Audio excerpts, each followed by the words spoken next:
我哋理解到個全球趨勢啦，同埋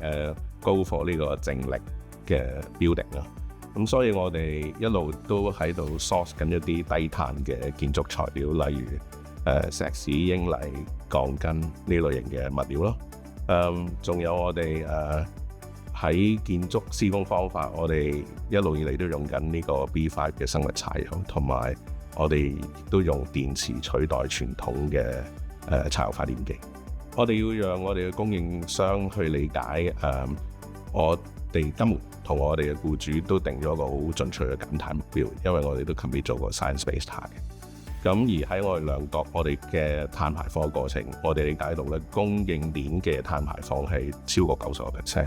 所以要達到一個咁進取嘅目標，我哋要大家一齊合作先至可以成功。